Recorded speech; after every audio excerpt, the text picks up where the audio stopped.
Welcome to 981 Orienta Avenue in Mamaroneck, New York.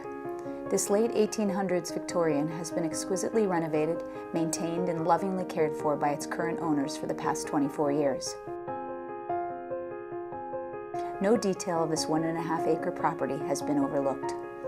As the home to silent screen star Richard Barthelmess in the late 1920s, you can't help but feel the rich heritage as you take in the house.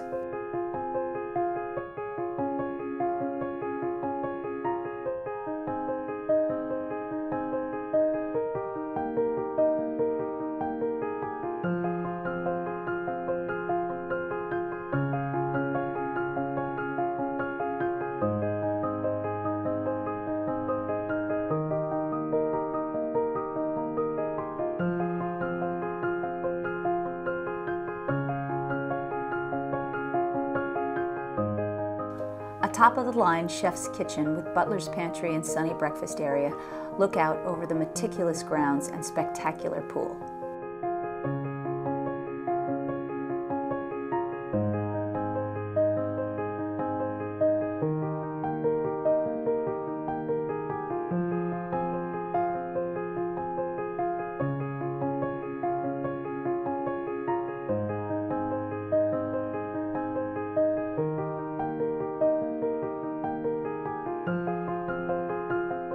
The master bedroom suite has 6 French doors that open up to beautiful views of the property.